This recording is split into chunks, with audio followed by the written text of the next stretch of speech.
The producers of this radio show would like to express that they in no manner wish to support or condone the words and phrases, such as, ass, booty, yo bitch, the mayor is a dickhead, and big butt women in tiny bikinis, which are used in this radio show. However, in an effort to maintain accuracy and journalistic integrity, words and phrases such as, ass, booty, yo bitch, the mayor is a dickhead, and big butt women in tiny bikinis are necessary. But rest assured, these words and phrases, such as ass, booty, bitch, the mayor is a dickhead, and big butt women in tiny bikinis, will not be used without warrant, or in any gratuitous manner. The producers would also like you to know that all characters and events in this show, even those based on real people, are entirely fictional. All celebrity voices are impersonated poorly. The following program contains coarse language and mature themes, and due to its content it should not be listened to by anyone. Listener discretion is advised. Perfect! Hi, this is the Ops radio show on Co-op Radio, 100.5 CFRO on your FM dial. We'd like to give a land acknowledgement of the Coast Salish Nations. Haichka Siam, Haichka. Overdose Prevention Society. A place where you can overdose safely. If you're overdosing, lying panicked on the floor, don't worry, some of us have also overdosed before. Take a big deep breath. The ambulance is on its way. No need to panic just cause you can't breathe. We got Narcan kits and they're handing them out for free. OD, OD, OD. Overdose Prevention Society.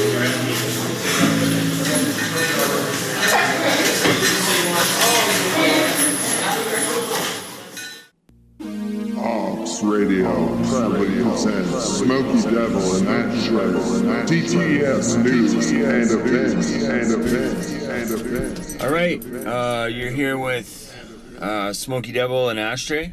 How you doing? Word up. This is the downtown Eastside news, and we're here to talk about things that are going on in the hood, things that are happening, paint that's being sprayed. Bad dope. People giving away free dope. Yeah. Yeah. Which happened. It actually happened on... it was a success, I heard. But big success. I heard there was a lot of controversy about it. Like, I heard that people had to get a ticket, first of all, and they didn't know that, and they were lining up for hours, and then they were getting like, oh, there's not enough and stuff. Because I don't believe the guys actually that went into it were too prepared for it, because they didn't have enough dope, obviously. I mean, I don't think they expected that kind of turnout. Oh, fuck. There'd never be enough dope. No, not for Hastings Street. Never enough dope. And everybody was trying to get all three in that, and they weren't budging for it. But it came in a really cool little box. Yeah. Some heroin on it and stuff. I want one of those. Yeah. They're neat. Yeah, it was a protest to... Safe supply. Show that safe supply is possible. Yeah. On the 5-year anniversary of the declared overdose fentanyl crisis, April 14th. Yeah. The Coalition for Peers Dismantling the Drug War gave away 100 points of clean heroin, 100 points of clean methamphetamine, and 100 points of clean cocaine. Yeah. As a protest to show the government that it can be done. And, of course, just like any other thing that a drug addict does, is it's really disrespectful. As the year previous to that, I heard that they actually addicts were like saying like, oh, it's not strong enough and shit like that. Like, oh yeah, people were complaining whining about it. Like, isn't that ridiculous? It's not good enough. Yeah, like that's just ridiculous. Like, I mean, they're getting free dope as it is. Like, only in Canada would you get that, right? For one, two, like, it's not coming out of their pocket or anything, but they're still not content with it. You know what I mean? Well, they were saying this time, one of my friends got the heroin. Yeah. And he was like, man, it is good. He's like, this is like the old school nice brown heroin. He's like, you know, that warm sensation, like a warm hug up my back. He's like, I don't feel like it's like, you know, the fentanyl. He's like, I use fentanyl quite frequently, and he's like, the fentanyl's just like, boom, you hit a wall. He's like, this stuff was like the warm, creepy sensation up my back. He's like, I felt good. Felt like I didn't have to, you know, just keep using more right away. And he was smoking it off foil, and we were out there. That was good. That's awesome. I actually I wish I would have tried it, but I mean, me too, man. Me too. But I mean, it just reminds you of back in the day. Maybe it's a good thing we didn't, so then we don't remember what it was like, right? But I mean, if I had a choice, I would eliminate fentanyl altogether, because it's just I don't appreciate it at all. I don't like what it does. I don't like the way it makes people greedy and everything else, and the legs on it are terrible as well. Like, it doesn't last any length of time at all. Seems to be that way. I mean, like, I know when my friends were ordering Fent off the dark web, they were doing it because it was, you get more bang for your buck. That's you right. Order it in like pressed fentanyl pills from China. And then you know, mix them in a magic bullet with some. That's how my friend does it nowadays. Right here, that's how he does it. No heat involved at all. He just like straight like pill presses it, right? He just mixes it all up in a silver bullet, like you said, and gets it all mixed up so there's no hot spots or nothing. And then he does like a press. Like, it's really weird. I never saw how he did it before. He used to do it in the microwave and everything else. Like, some people are doing it in their ovens. all that kind of like thing. a baking tray in their oven. And the place is all smoky and stuff like that. But it's not like that nowadays. They're doing it like a press, and like, I heard there's a place down in the States that presses them into little teddy bears and stuff each quarter. That's right. And now back to Smokey and Trey, news and events.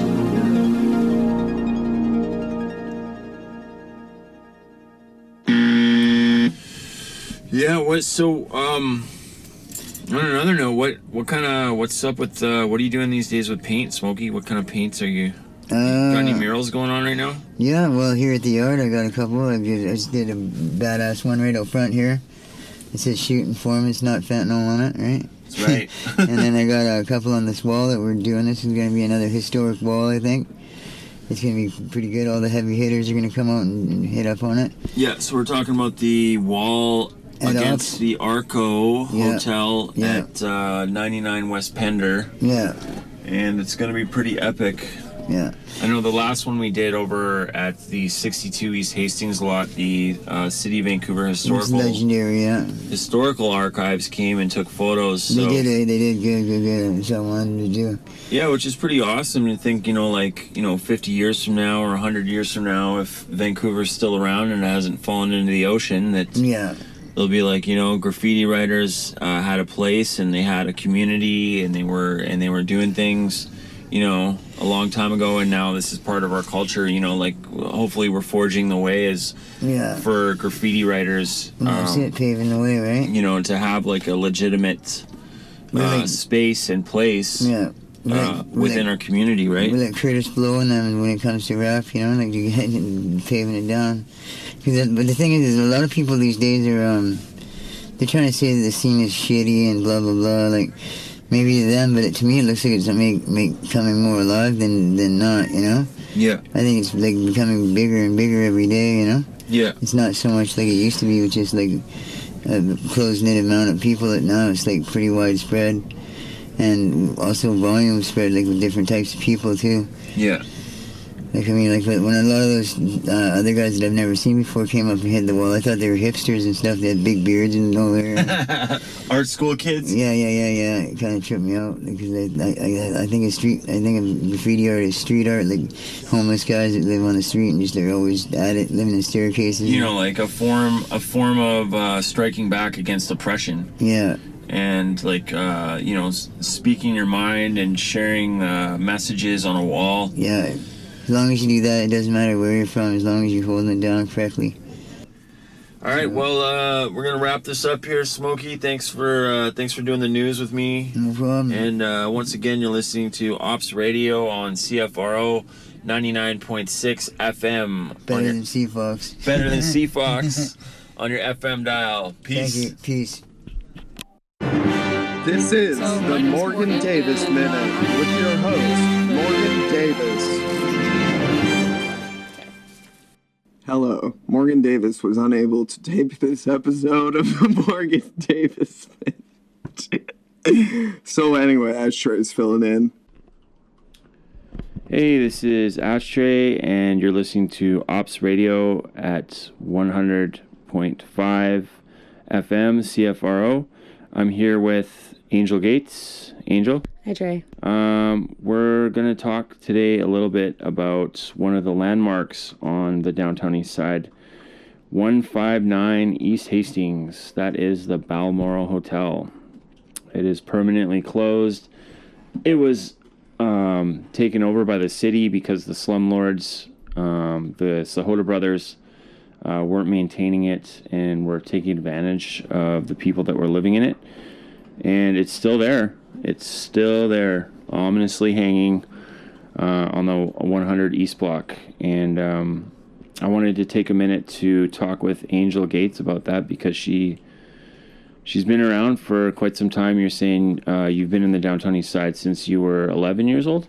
Yeah. In fact, I was turned out at 11 in the Balmoral. Oh, no. Yeah. So, by my mother, who is she's only 12 years older than me, so it's not, she was like more like my sister. So if she was 12 years older than you and you were 11, she was 23 around? 22? Yeah, I guess so. She was still pretty young. She was still a baby. Yeah. Yeah.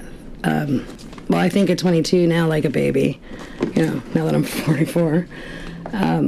Yeah, so she was just doing what she was taught to her. So I was turned out in the Balmoral. And then over the years, I started working on my own, do my own thing. A lot of it was in and out of the Balmoral. I got my first adult charge when I was in the Balmoral for assault. I've lived in and out of the Balmoral. When I was 19, I aged out of care and ended up in the Balmoral. My mom ended up being murdered in the Balmoral. What year was that? My mom, it was 1997, I think. I was 21 and she was 33, I think, when she passed away.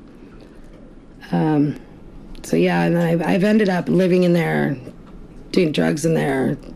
Like everything I started really, like my whole life has revolved somehow weirdly around that fucking hotel. Like I used to really hate the downtown east side. I hated it because when you're growing up and all these things are taken from you and they're taken from you in a certain place, like I hated it. I didn't want it. Like when I finally left, I really didn't want to come back. I was living in the Balmoral at that time. And then when I did finally come back, more mature, sort of, because I came back, so sort of. I ended up living in the Balmoral again, and it was it should have been torn down years ago. It's a dump. I heard that it's structurally unsound. Oh, it's a maze in there. Even just trying to find a room inside was just like, you're just crawling through mazes. And yeah, at my place, I was lucky when I was 19. One of the guys that helped the Sahotas run the place, his name was Charlie, he's passed on now. He's a bit of a old perv, but I remember Charlie. Do you remember Charlie? You were around then? Yeah. Wow, yeah. So he gave me a room there that had its own bathroom and I had a fridge. So I was fortunate in that sense. But I remember waking up in the morning or sometimes going to bed in the morning, but feeding the seagulls from my window just to feel like I was human. Like just to feel a little something, some sort of connection to something other than the street. But when I got a little bit older and I came back, it was deplorable. Like it was really, but the people inside that place, I think they changed my mind about, everything I've ever done, positive or negative, somehow has revolved around Hastings and the Balmoral. So like all my firsts, my first love, my first love's death, my first, like all these things, good and bad, have all somehow come there. But I came to see the people, they're just so resilient. Like they lived in that place and they all still, no matter what they were doing, whether they were doing drugs or they were even a beaten woman, like like in abusive relationships, they always somehow are so strong and they smile and they laugh and they have so much love for each other. Like everybody's always trying to help each other out, and that's how we survive down here. And I just came to have a real passion for the people here, even though I am one of the people now. Like I won't leave until I know for sure I've made a difference for somebody here. Because I just, and that's the Balmoral, and I'm sort of sad to see it go at the same time as I'm glad to see it go. Yeah, I don't know if they have, I mean, like from what I've heard, it's so structurally unsound that if an earthquake of an 8.5 hit the West Coast, like they would be basically having cadaver dogs. It would be dust. Go over the rubble looking for any squatters that are currently in there at the moment. I could see that. I mean, I had a birthday party in there just 1 or 2 years before. My friends threw me a birthday party in the Bell, and we had to leave because the floor was caving in. Yeah. And that was just in the bar. But I remember like sitting in the bar and like somebody's bathtub would overflow and it would be just pouring into the bathtub was about to come through the frickin' roof. Like, the Sahodas really did nothing to maintain that place, that place at all. And all they really do is fix up the first floor when they are told to do something, and that's about all they did, so. You also have a film called The Balmoral Hotel. Oh, that's right, I do. Yes. Yeah, it's a short film called The Balmoral Hotel, and it's basically contemporary dance film. When I got the part, I really pictured something different. But it ended up being based on my life, like my life story, and my weird love, hate, and addiction to the Balmoral. It's only about maybe 5 or 10 minutes long. And you can find it on YouTube? No, I think it's on Vimeo. Is that how you say it, Vimeo? Vimeo, yeah. Yeah, it's on Vimeo. You can look it up. I think you can find it actually on Facebook too. I have it posted. So is it called Balmoral Hotel? The Balmoral, yeah, Balmoral Hotel. It's called Balmoral Hotel, and you can find it on Vimeo. Yeah. Cool. Are there any other memories of the Balmoral that come up? Anything else? Oh, I have so many. Yeah. I have a lot, some really good ones too, maybe kind of weirdly good, but good ones, bad ones. I've had a lot of laughs there too. I've had a lot of trauma there. But there's also been so many good times, What would you like to see happen to the Balmoral, the land there once the building's demolished? Are they going to demolish the whole bill? I thought it was a historical landmine, they couldn't take off the face of it or something. I don't know. I'm not sure. I would assume that it's just so old that they really can't fix it. I would like to see them do something because I know a lot of people were killed in there. A lot of women went out the windows or, got murdered in that place, including my mother. My friend's dad was murdered in there too. Yeah, it was a scary freaking place. Scarier closer to the time that it was being shut down, I think. But I'd like to see them rebuild something for the people downtown. I don't want to see another condo go up in the neighborhood. I would like to keep the downtown Eastside about us, because the gentrification here is really a part of why it's getting so dangerous down here. More dangerous than it ever was. That's my belief. Smokey was saying the same thing just in a recent interview with Smokey Devil. Yeah, it's more it's more dangerous. I've been here since 1986, really. And I've seen, people were terrified to come down here back then. And it was peanuts compared to how it is today. And people are coming down here thinking it's nothing, but I don't like to walk by certain bars at night because I don't know if I'm going to get shot by mistake. So it's a lot more dangerous than it ever was. So I'd like to see them build it back up to be like a low income, like a 100% low income building, with the idea of keeping a lot of the women in mind that were murdered, or some kind of memorial set up for the people that were murdered missing women. Yeah, I'd like to see something like that, just something that's going to help our community instead of tearing us down more, because a lot of people are being displaced. You may put out a cigarette at one and notice the other for his charm and good looks. This is Smokey, Devil, and Ashtray, downtown Eastside news and events. All right, so here we are. Welcome to the Ops Radio Show. Yeah. On CFRO 100.5 FM on your FM dial. That's right. You're here with Smokey Devil. Once again. And Ashtray. Yep. And this is the Ops Downtown Eastside News. Part 3, I think, isn't it? I think, yeah, this is our 3rd show. Yeah, right on. So, yeah, I guess today we're going to talk about some rather upsetting news that's happening in the Downtown Eastside. More drama. Yeah. Directly related to Overdose Prevention Society. Yeah. The Overdose Prevention Society, let's just get it out there, has been kicked out of the Downtown Eastside Street Market. Yeah. So I guess I should give a little backstory on that. Yeah. Is that Ops has been in the Downtown Eastside Street Market since 2016. Yeah. And Sarah Blythe, Ops founder and executive director, was the Downtown Eastside Street Market manager. And what she found was that people within the street market would always be getting high and using dope in there and overdosing. And it was just in the beginnings of the fentanyl crisis, which is ongoing still, the opiate crisis. Right.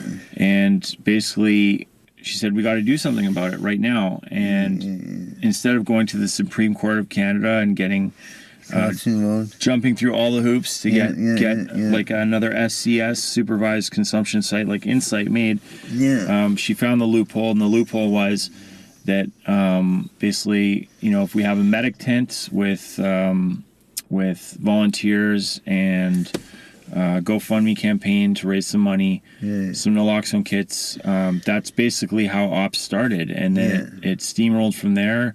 And became basically Insight, run by peers. Peers is people with lived experience, active drug users within the Downtown Eastside, creating jobs for them and making sure that people don't die. So recently, the 58 West Hastings location, the giant community garden across from Save on Meats, was holding the Downtown Eastside Street Market, and that is now getting developed, I believe, into condos. Surprise, surprise. So they needed a space to put the street market until the meantime. So the new street market, which as of June is supposedly it's supposed to go to 20 East Hastings, which is, if you know your locations, 20 East Hastings is the seafood-only cafe, which is still standing. It's right beside Telia Towers. It's going to get bulldozed. They're going to bulldoze that building, and they're going to put, basically cement it, and it's going to be the new street market. In the meantime, until the end of June, they've put the street market back at the old street market location, which is 62 East Hastings. The original, yeah. And Ops has been kicked out of there. Yeah. So the new market manager is Tracy Axelson. Some new witch. She's not a very good person. I'm serious. I want to like her, but she makes it really hard. She's like, and your little dog too. So she's enforcing new rules within the Downtown Eastside Street Market, and they are no harm reduction gear on site, no using within the market, and no overdose immediate response within the market, which is crazy. It's totally crazy. It's just totally insane because, let's be honest, I'm just going to... Hastings Street. It's Hastings Street. I'm going to put it right out there right now, plain black and white. the downtown Eastside Street Market is a mini ops. Let's be honest. People are always going to be shooting dope in there. People are always going to be smoking dragons. There's always going to be drug dealing in there. There's always going to be little handoff and trades, merch for dope, and so on and so forth. And it's just crazy. It's just crazy. It's a lot like Mexico when it's like that, you know, like kind of like the merchant thing, you know, where there's no price tags or anything, and people just stop and yeah, it is. trade a bit of dope for a bit of this and whatever, you know. It is. Right? But even that, what is that there? It's always been that way since it all started. But I can see both sides. I can see the lady, well, to an extent. I'm not like on her side, like, you know, don't kill me. But I mean, the thing is that I understand like that she's trying to say like, oh, there should be no drug use here because it's an establishment, right? Like a place where kids may be or something like that, or la la la la la. But you've got to get back to reality and realize that there is people that still do that every day in, day out, right? Yeah, absolutely. And look at outside of it, and all outside of it, it's just steady people just wheeling and dealing dope and stuff like that, right? You know? And so, I mean, so there's got to be someone to watch over it. There's got to be someone there to, like, what would you call that? Like, mediate? Mediate, yeah. To watch over everything. Yeah. Not the police either, like, that kind of shit. Just someone that's, like, there to help people, right? You know what I mean?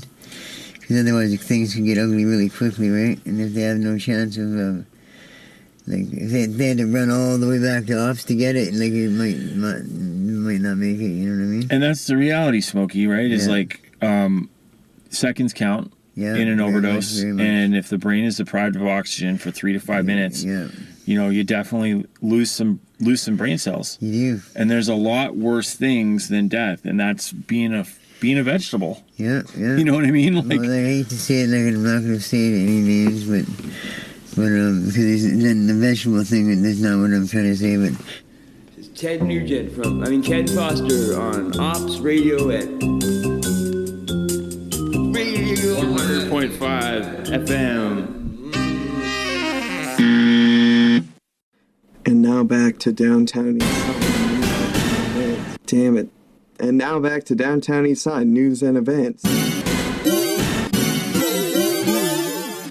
Let's change the subject here really quick. Let's talk in memoriam about the recent death of Ops staff member Shannon Kelly. Yeah, that's really sad. So, Smokey, you're going to do a mural right after this interview, actually. You're going to go do a mural for Shannon. I'm going to do a mural of her because it's really sad because she's a really nice lady, man. She was like, she had class and stuff, you know, like she wasn't one of those drunks that was like, all over the street and stuff. She kept it together. Primarily a drinker. Yeah, she was like, but she keep it serious. She keep it down low, you know. Yeah. She wasn't like let's get pissed, you know, or she wasn't like a Lysol gangster, you know. She was like had it together, right? I forget what you call them, we call them like my dad and that. They used to put on the suit on Mondays and be all ready back to normal. But what are they called again? I don't know. Something drinker and weekend warrior. No. It's something when they keep it together when you never know when they just did, you know. Closet case? Yeah, pretty well. I don't know. Not like us, we go, we take one and we're done. It's all or nothing, you know. Do you got any good Shannon stories? No, just she was super nice to me and stuff, and I liked having her around. I liked when she was on shift and stuff, because she was always had something to say. She was always polite, you know. Yeah. I have nothing ever bad to say about her, that's for sure. And I don't think anyone out there does, because there's nothing bad to say about her. No, I got some funny Shannon story. I got one, at least one. My favorite Shannon story was basically one of her favorite things to do at Ops was she would dance around with her headphones on, listening to Selena Quintilana Perez, the American singer there, the queen of the Tejano music scene. She was always listening to Selena, and who was shot down by her manager there. Yeah, she was always listening to Selena, and basically this one time, like Shannon was really known for cleaning a lot. Like she was always cleaning. She had like a spray bottle in her hand. She was listening to Selena, dancing around, singing out loud. And this one time, she was using Lysol to clean the tent area, and she left a cup of Lysol out that she was using to dab things down and clean. And it was in the middle of the summer. I think it was the summer of 2018. And one of our staff members, French Steve, he's Quebecois. Hey, how's it going? Very, very French. He was parched. It was the middle of summer, and he found a cup of what he thought was apple juice. A random cup of apple juice. And he drank it, and he gulped it down in one gulp. And it was not apple juice. It was a cup of Lysol that Shannon left out. Lysol? I was thinking free. No, it was a cup of Lysol that Shannon left out because she was cleaning. And he freaked out. Like, he totally lost his mind. He was like screaming. He was crying. He's like, oh my God, who would leave Lysol out? I thought it was a cup of apple juice. I was so thirsty. We had to call poison control. Yeah. Meanwhile, what's your name? You're sitting in the back going, holy shit. Yeah. Oh, man. That was funny. That's crazy. That was a really funny Shannon story. Was her cleaning and leaving Lysol up for French Steve to drink. Did you ever tell him when he was straightened out that I was actually doing that? But seriously, who drinks a random cup of what they think is apple juice? It's like Lysol. Come on. If I find a random cup, when you take one sip, you at least smell it first. Yeah, you think you smell it, and you just go, you go, down the whole fucking thing like a 40 ounce bottle or something. That's fucking nasty, man. Lysol, Lysol. Oh, man. This stuff gets you wrecked, I heard. Yeah. That's no weather. So I guess we're gonna dedicate this. Dedicate this show this week to Ops staff member Shannon Kelly. Yeah. Shannon Kelly, rest in peace. We miss you, girl. We love you. Yeah, you're a very classy lady, man. You're good. We hope to see you again someday on the other side. Yeah, I think we will. All right. Peace out, everybody. Thanks for listening to the Ops Radio Show. Smokey Devil and Ashtray out.